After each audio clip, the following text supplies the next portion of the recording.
Well, speaking of the guy that can change all those seats if he wants to, or he can sit in any one he wants to. Welcome to the show, the owner of the Ottawa Senators, Michael Andlauer. Good morning, sir. Hey, good morning, Brent. Can you guys hear me okay? Absolutely. Yeah. You look great. All right. So thank you for joining us. Yeah, thanks, Mike. Hey, Michael, I was just saying before we get into that, Wally's got a long list of questions for you, so I apologize. I apologize in advance. Okay. Do you know who designed the sight lines in the CTC? Because I was just saying, I've sat everywhere in that building, and I don't think there's a bad sight line. Like you from up top where you sit to 100, to, like it's got great viewing sight lines in the building. No, I actually, what was it, 1992? I think it's, it looks familiar, like the Tampa Lightning Bowl too. But you're right, there's not a bad seat in the house, and the higher up, the easier it is to watch the game, I find. Yeah. I think they were built around the same time, so I have no idea who did it, but definitely good. Not a bad seat in that house. So you know what, Michael, let's just get right into it then, because the September, I think 22nd, 24th deadline with the NCC's looming. Can you just share with us right now and tell us all what's happening? Yeah, not everything, but certainly. So September. I think end of September is the last is the deadline. I'm optimistic. I met with the NCC as late as last week, and that's the first step. I mean, obviously that getting the land. I guess to be perfectly transparent, the original deal was really, it wasn't really. It was more window dressing to making sure that this team got sold at the highest price. A lot of things happened. So the deal is really not, just to put things in perspective, to get 6 acres at Le Breton when a building takes up 5 acres of land itself, and what it looks like if you've been to Edmonton or you've been to some of these facilities, the fan fest, going outside, access. So for me, the most important thing is what's in the best interest of our fans. And and I think the NCC they're well intentioned. Some people are probably rolling their eyes right now because of the experience they've had with the NCC, but you got to go in there with good intentions, and I think we're I think they understand what our fans need. I had to try to express that to myself. Access. To not have parking availability is not something that's good for the fans, for example. Agreed. So for me, everything I do is about the fan experience, and the fans are the ones that are paying the big bucks to watch the concerts and the hockey games and the likes. They're the taxpayers. They're everything.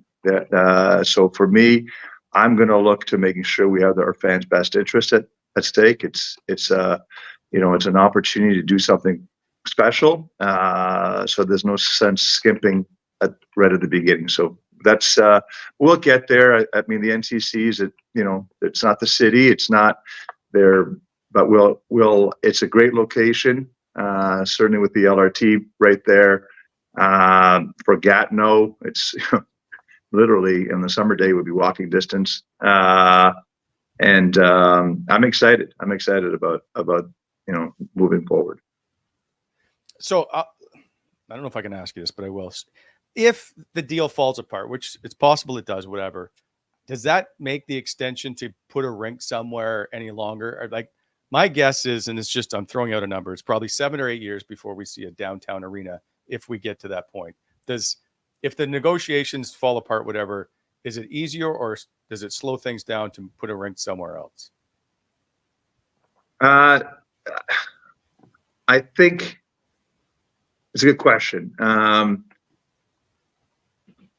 I think there may be options not nearby. At least that's what I'm led to believe. Downtown would make it very difficult. I think everybody would love to have it right downtown. But then you got expropriation that you got to deal with. Like you said, you need a big enough site. But I think there's so much. Everybody I speak to, every stakeholder in the city wants it to work. So let's sit down and we'll between the city and the NCC and what the fans need, and we'll make it happen. We'll make it happen. So I'm optimistic. I think the Breton lands are great, and heck, they've been vacant for over 60 years. It's about time that we put a shovel in the ground. I live in Stittsville, so if you could just maybe leave the rink in Stittsville, I'm okay with that. No. I'm in Westboro, Mike, and I moved for Westboro for a reason. I know sooner or later, and hopefully you and your group are the guys to finally break that 60-year streak. But I'm talking to some people. You got a lot of stuff going on at the new rink now, right? Like you're doing some because you're going to be there for the time being. So there's some stuff going on with the dressing rooms. There's some stuff going on with the fan experience. Because you talk about the fans, but you've done some nice little rentals to the rink to make it a better viewing experience. Well, that's it's a work in process. It's I think I know right now we're doing a bunch of changes in the off season with the Brook Street Lounge, giving that a nice facelift for those fans. I know there's trying to make it easier for the fans. Certainly, a self-serve drink market is being uprooted in the 100 level. I know there's something else going on in the 200 level. One of the things we've been working diligently with, the Cyril's been working hard with the province, is to try to get that ramp off the highway for access after games. They let the buses out, but not commuters, and the ability to have that happen. So I know there's a lot of work being done there.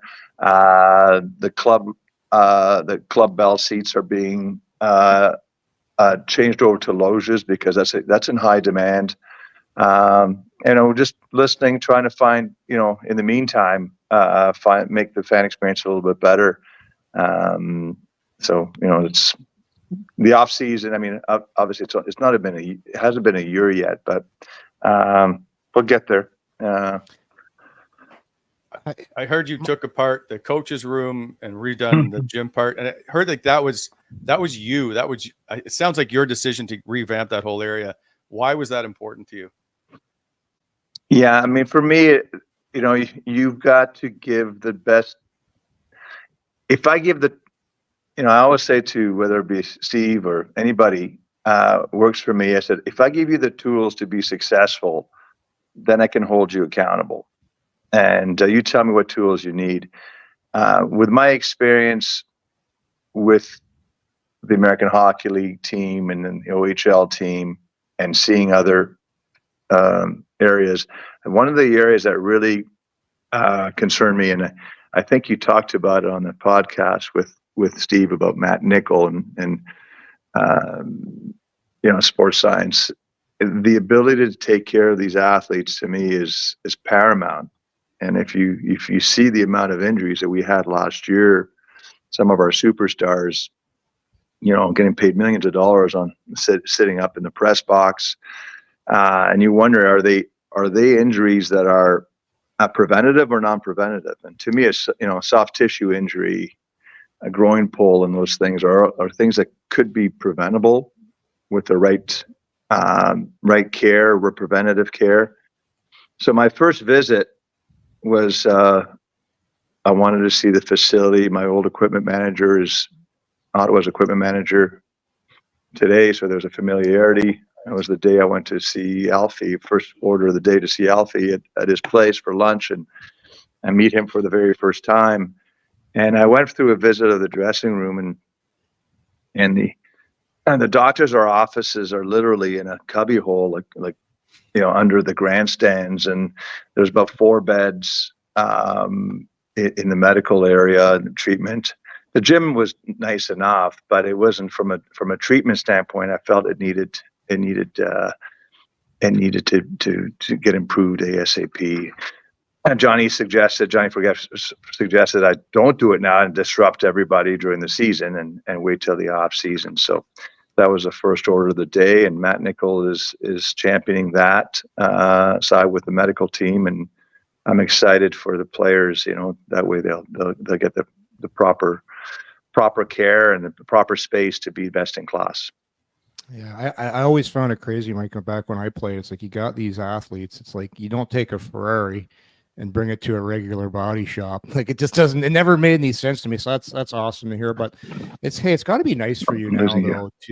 It's got to be nice now to actually have some time, because you guys came in so late last year because of the process, because of the holdup. But now to actually get a full summer, Steve's been able to make some moves. So. And you're sitting in your seat right now. It's got to feel good to come into this season actually feeling a little bit prepared compared to last year. No doubt, last year was crazy. It was. I say I go 100 miles an hour in a 50, but I was going well over that last year, and it was with the windows open. I didn't feel like I had the same experience when I bought a junior team, when I bought Belleville. I was told that, players didn't want to play there. So you spend a year learning. You just observe, because there's some really good pieces here in Ottawa, both on and off the ice. And you got people that really care. So it's important to not to be hasty and just observe. And I bought this team for long term, the long term, not overnight. And I know how our fans can be impatient and the likes, and right from listening to the Fire DJ chants to and I get it, and I'm as big a fan, and I hate, as I told the players at the end of the year, I said one of the things I learned is I really hate to lose, but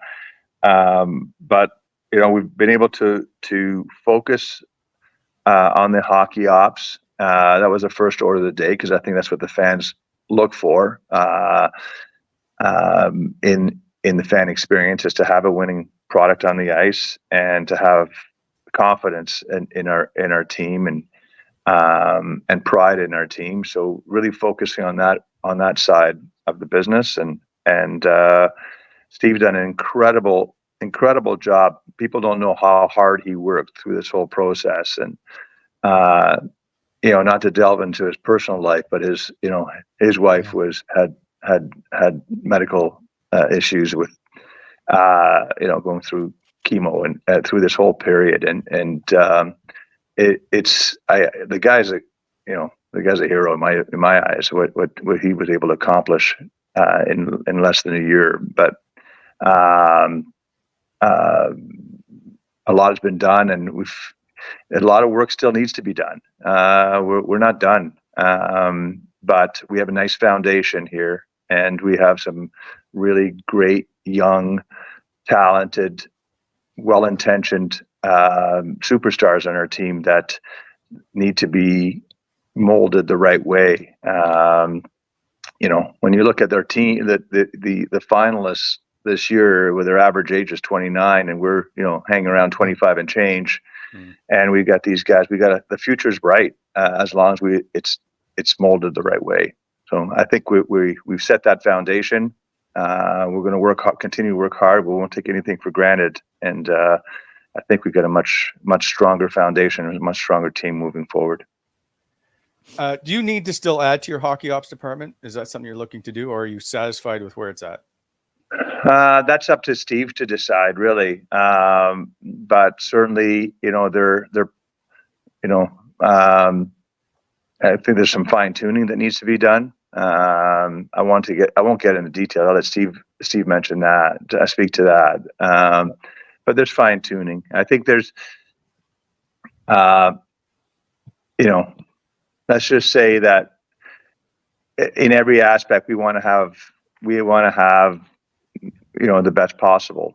We don't want mediocrity. We don't want to settle for mediocrity. And you have to understand what it is to be an Ottawa Senator moving forward. And I think that's doesn't mean that people don't care. It's just so there might be some other fine tuning along the way. Fair enough. And that was going to lead me to my question of, I guess, how much say do you own the team? So how much say do you have with Steve over all those decisions? Is it tough to back off sometimes and go, I need to know that that's not my area and I need to be quiet? Like, you're such a passionate fan. How involved do you get? Yeah. I know we're breaking up here. Maybe it's my connection, but I think the question was, how involved am I? Yeah. Is that right? Yes. Yeah. No, I can't. I got to hold people accountable. So if I start making decisions, that's then it defeats that. I'll say, what are the tools you need to succeed? They identify the tools. If I give you those tools, then I can hold you accountable. But ultimately, player decisions are in Steve's department, and now he has a strong team to support him. I do speak to Steve every day, pretty much. But it's more on the basis of being a conscience for him. I've been at this for 20 years now, plus, so I have a bit of experience under my belt. I like to play devil's advocate with him, but I'm really there to support him in his decision-making process and be there as a conscience for him. But ultimately, he has to make that decision. If he asks my opinion, I'll give it to him. Other than that, it's on him and his team to make those decisions. I got a couple of questions. I know you got to go. I have a couple of questions left. One is, okay. Well, I'll ask about the first round pick. Do you expect perhaps if you buy Gary dinner a couple of times, maybe you can get that lowered a little? Interestingly enough, I did ask Gary because when we bought the team, we had 2 first round picks. We had Boston's first round and our own, kind of hoping that we could, it's not as if we went and got a first round pick so I kind of said, because the wording was such that it's at Ottawa's first round pick. I said, well, we have 2 first round picks. We also have Boston's that we had. But they suggested it was Ottawa's. Obviously, the goal is not to be in the lottery, so that way the first round pick is not quite as impactful. I guess I'm of the view that maybe I'll ask for another 3-year extension. Maybe, I don't know. Who knows?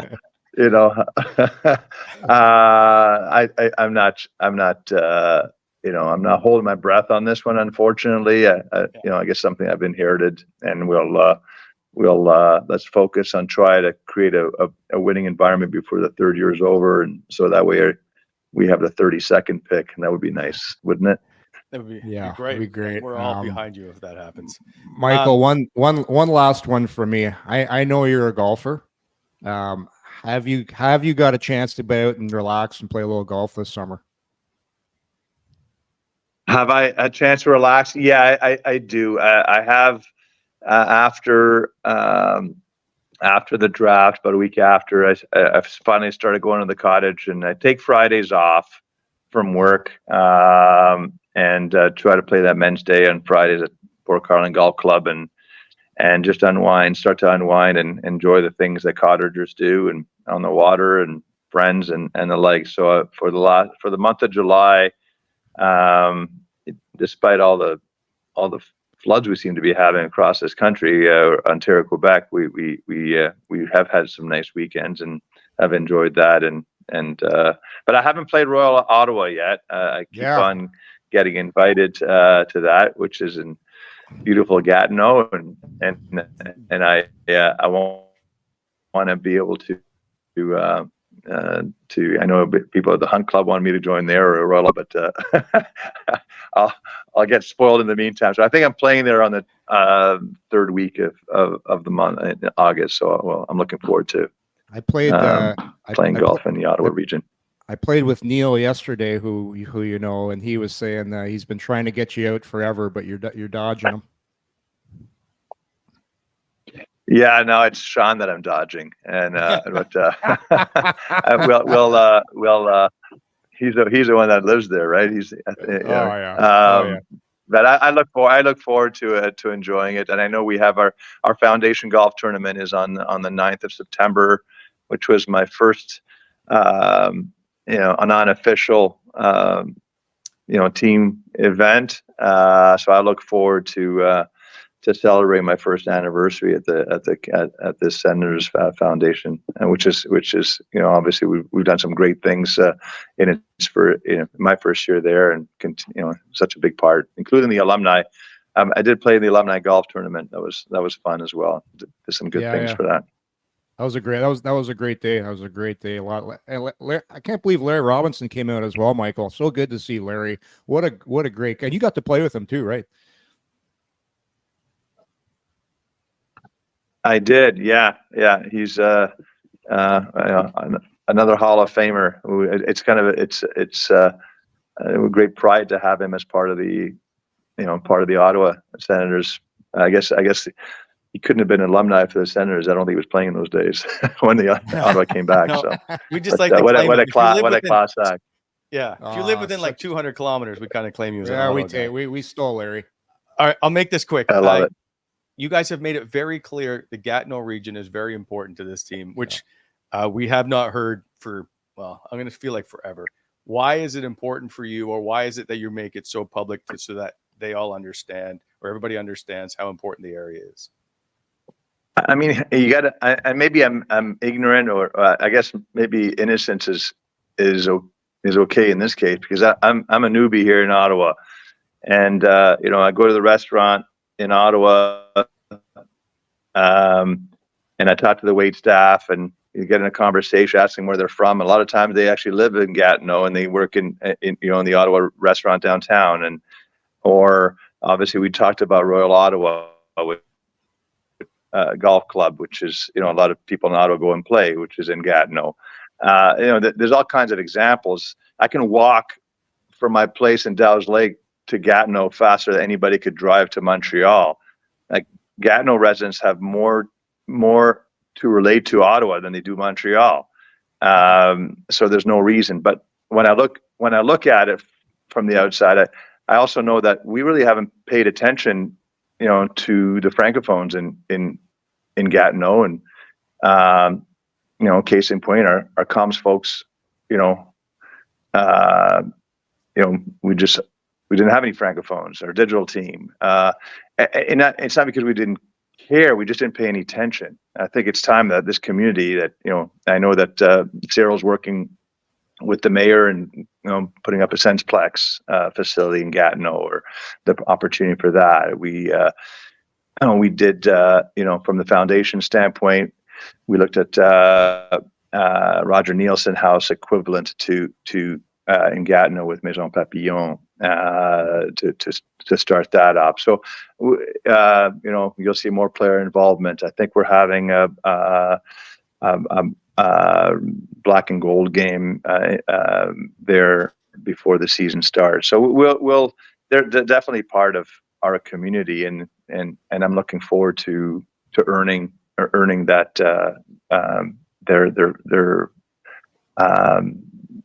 their fan support. Okay, quickly, two last things. One, you made me nervous when you said you watched the show. I lost you guys. Oh, do you hear me?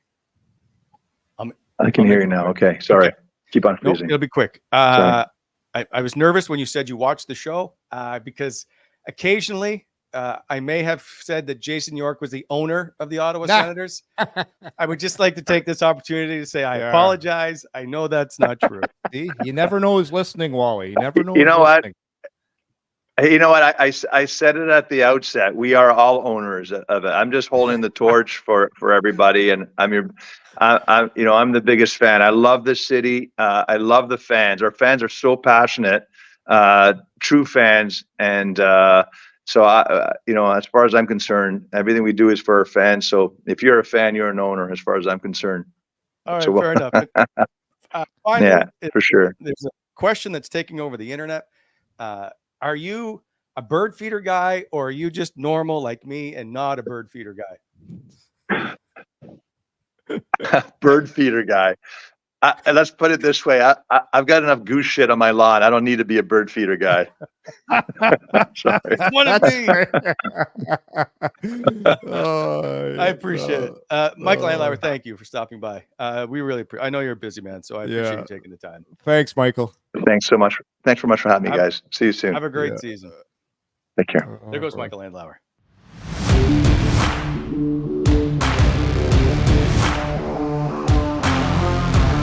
Thanks for tuning in to Coming In Hot.